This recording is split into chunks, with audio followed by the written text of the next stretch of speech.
ഞാൻ കഴിഞ്ഞ ദിവസത്തിൽ അദ്ദേഹത്തിന്റെ വീട്ടിൽ പോയി വൈഫിനെ കാണുകയുണ്ടായി. ഞാൻ അവരോട് കൂടുതലൊന്നും പറഞ്ഞില്ലെങ്കിലും ഞാൻ പറഞ്ഞൊരു കാര്യമുണ്ട്. ഇദ്ദേഹത്തിന് ഒരു കാറിൽ കുറഞ്ഞതൊരു 7 സീറ്റുള്ള വാഹനമായിരിക്കും. വാഹനത്തിൽ കയറ്റിക്കൊണ്ടുപോയി അപായപ്പെടുത്തിയതായിരിക്കാൻ ആ ചാൻസ്. 7 സീറ്റുള്ള വാഹനമാകുമ്പം നടുക്കെ സീറ്റ് ഇരുന്ന് കഴിഞ്ഞാൽ പുറവശത്തും ആൾക്കാർ ഇരിക്കാൻ, 2 സൈഡിലും ആൾക്കാർക്ക് ഇരിക്കാം. ഇങ്ങനെയായിരിക്കും സംഭവിച്ചെന്നുള്ളത് ഞാൻ പറഞ്ഞേച്ചാ പോകുന്നു. നമസ്കാരം. നവീൻ ബാബുവിന്റെ മരണത്തിൽ സംശയങ്ങളും ഊഹാപോഹങ്ങളും നിഗമനങ്ങളുമെല്ലാം ഒന്നിനു പിന്നാലെ ഒന്നായി ഉയർന്നു വരുമ്പോൾ നവീന്റെ അവസാന യാത്രയെക്കുറിച്ച് ഞെട്ടിക്കുന്നൊരു വെളിപ്പെടുത്തലുമായി ഒരാൾ രംഗത്ത് വരികയാണ്.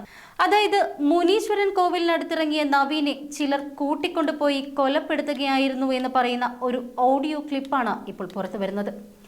യാത്രയപ്പിന് ശേഷം റെയിൽവേ സ്റ്റേഷനിലേക്ക് പോകുന്ന യാത്രാമധ്യേ മുനീശ്വരൻ കോവിലിനടുത്തിറങ്ങിയ നവീൻ ബാബുവിനെ 7 പേർക്കിരിക്കാവുന്ന ഒരു വലിയ കാറിലെത്തിയ സംഘം കൂട്ടിക്കൊണ്ടുപോയി എന്നാണ് ഈ ഓഡിയോയിൽ പറയുന്നത്. എന്നാൽ അതിനുശേഷം ആത്മഹത്യ ചെയ്ത നിലയിലാണ് നവീനെ പിന്നീട് കാണുന്നത്.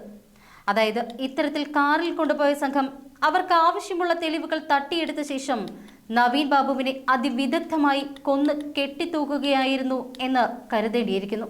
പൂട്ടിയിട്ട താമസ സ്ഥലം പ്രതികൾ ചവിട്ടി തുറന്നതാകാനാണ് സാധ്യത. കാരണം വാതിൽ തുറന്നു കിടക്കുകയായിരുന്നു എന്നല്ലാതെ പൂട്ട് പൊളിച്ച നിലയിലായിരുന്നോ അതോ താക്കോലിട്ട് തുറന്ന നിലയിലായിരുന്നോ എന്ന് എവിടെയും പ്രതിപാദിച്ചിട്ടില്ല. അങ്ങനെ താക്കോലിട്ട് തുറന്നതാണ് എങ്കിൽ ആ താക്കോൽ എവിടെ നിന്നും കിട്ടി എന്നതും പോലീസിന്റെ അന്വേഷണ റിപ്പോർട്ടിൽ വ്യക്തമല്ല.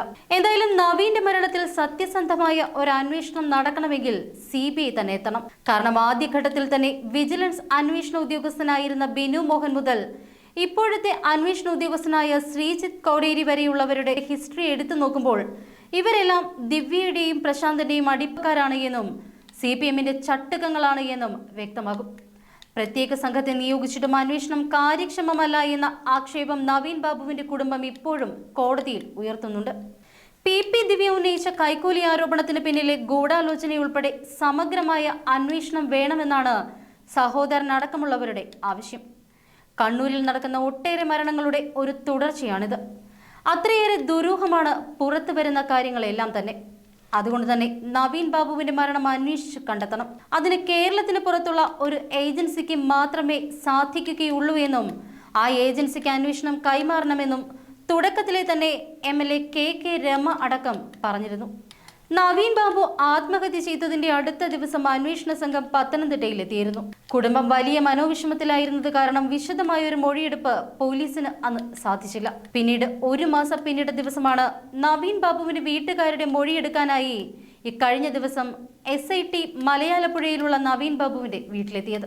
നവീൻ ആത്മഹത്യ ചെയ്തതാണ് എങ്കിലും അതിലേക്ക് അദ്ദേഹത്തെ നയിച്ച സംഭവത്തിന്റെ പിന്നിലെ ഗൂഢാലോചനയും അന്വേഷിക്കണമെന്നാണ് കുടുംബത്തിന്റെ ആവശ്യം.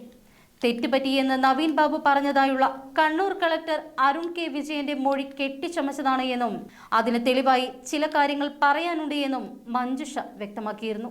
സംഭവത്തിന്റെ തുടക്കത്തിൽ ഒരിടത്തും പറയാത്ത കാര്യങ്ങൾ കേസിന്റെ നിർണായക ഘട്ടത്തിൽ വന്നത് സംശയം ജനിപ്പിക്കുന്നതാണ് എന്നാണ് കുടുംബത്തിന്റെ ആരോപണം. ഞാൻ കഴിഞ്ഞ ദിവസത്തിൽ അദ്ദേഹത്തിന്റെ വീട്ടിൽ പോയി വൈഫിനെ കാണുകയുണ്ടായി. ഞാൻ അവരോട് കൂടുതലൊന്നും പറഞ്ഞില്ലെങ്കിലും ഞാൻ പറഞ്ഞൊരു കാര്യമുണ്ട്. ഇദ്ദേഹത്തിന് ഒരു കാറിൽ കുറഞ്ഞതൊരു 7 സീറ്റുള്ള വാഹനമായിരിക്കും. വാഹനത്തിൽ കയറ്റിക്കൊണ്ടുപോയി അപായപ്പെടുത്തിയതായിരിക്കാൻ ആ ചാൻസ്. 7 സീറ്റുള്ള വാഹനമാകുമ്പം നടുക്കെ സീറ്റ് ഇരുന്ന് കഴിഞ്ഞാൽ പുറവശത്തും ആൾക്കാർ ഇരിക്കാൻ, 2 സൈഡിലും ആൾക്കാർക്ക് ഇരിക്കാം. ഇങ്ങനെയായിരിക്കും സംഭവിച്ചെന്നുള്ളത് ഞാൻ പറഞ്ഞേച്ചാ പോകുന്നു. ഞാനൊരു 3/4 മണിക്കൂറോളം സംസാരിച്ചു. ഞാൻ കൂടുതൽ ചോദ്യങ്ങൾ അവരോട് ചോദിച്ചില്ല. സംസാരിച്ചത് അവര് കേസുമായിട്ട് മുന്നോട്ട് പോകും എന്നുള്ള രീതിയിൽ തന്നെ സംസാരിച്ചത്. എനിക്കുണ്ടായ കുറെ സംശയങ്ങൾ ഞാൻ അവരോട് ചോദിച്ചു. രാത്രിയിൽ വിളിച്ചു എന്ന് പറയത്തില്ല, 11 മണി വരെ വിളിച്ചു എന്ന്. അപ്പൊ അത് ഇദ്ദേഹം തന്നെയാണോ വിളിച്ചത്, അല്ലെങ്കിൽ ഇനി വേറൊരാൾ ഇദ്ദേഹത്തിന്റെ ശബ്ദത്തിൽ വിളിച്ചോ ഇല്ലെന്നുള്ളതാണ് ഞാൻ ചോദിച്ചത്. അവര് പറയുന്നത് അങ്ങനെയാണ് തോന്നുന്നതെന്നാണ് പറഞ്ഞത്. വിളിച്ചപ്പോഴ് എന്തെങ്കിലും അസ്വാഭാവികരമായിട്ട് എന്തെങ്കിലും തോന്നിയോ എന്ന് ഞാൻ ചോദിച്ചായിരുന്നു. അപ്പൊ പറഞ്ഞു അങ്ങനെ ഒന്നും തോന്നിയതായിട്ട് തോന്നുന്നില്ല എന്ന് പറഞ്ഞു. പിന്നെ എന്ത് സംഭവിച്ചു എന്നുള്ളത് പുള്ളിക്കാരിക്ക് അറിയത്തില്ല. അവര് പറയുന്നത് പുള്ളി തന്നെയാണ് സംസാരിച്ചത്, അസ്വാഭാവികമായിട്ടൊന്നും തോന്നിയില്ല എന്നാ പറയുന്നത്. രാവിലെ പുള്ളിക്കാരി വിവരം അറിയുന്നില്ല. അങ്ങനെ ബന്ധുക്കൾ പലരും വീട്ടിലോട്ട് കയറി ചെല്ലുന്നുണ്ട്. രാവിലെ ബന്ധുക്കൾ കയറി ചെല്ലുമ്പോഴാണ് പുള്ളിയെ കാണാനില്ല എന്നുള്ളതാണ് പറഞ്ഞതെന്ന് പറഞ്ഞു. പിന്നാണ് പറയുന്നത് ആളിങ്ങനെ മരിച്ചു എന്നുള്ളത്. അദ്ദേഹത്തിനെ എവിടെയോ വെച്ച് അപായപ്പെടുത്തിയിട്ടുണ്ട്. അപ്പൊ അത് എവിടെ വെച്ചാണെന്നുള്ളത് നമുക്കറിയത്തില്ല. എവിടെയോ വെച്ച് അപായപ്പെടുത്തിയത്, അതൊരിക്കലും തൂങ്ങി വെച്ചൊന്നുമില്ല. അതാണ് എല്ലാവരുടെയും മനസ്സിലുള്ളത്. അത് തന്നെ. ഇപ്പൊ നമ്മളുമായിട്ട് സംസാരിക്കുന്നവരെല്ലാവരും ഇത് തന്നെ പറയുന്നത്. എങ്ങനെയാണെന്നുള്ളതും അറിയത്തില്ല. ഒരാൾ മരിക്കാൻ തീരുമാനിച്ചു കഴിഞ്ഞാൽ അപ്പൊ തന്നെ പോയി മരിക്കും. പിന്നെ അത് സമയം നോക്കി പോയി എന്നിട്ട് അങ്ങനെയാണെന്നുണ്ടെങ്കിൽ അതിലേക്ക് ഭേദം പുള്ളിക്ക് ട്രെയിനിന്റെ മുന്നിലൂടെ അറിയപ്പെടാം. എത്രയോ ട്രെയിനുകൾ ആ സമയത്ത് പോകുന്നു.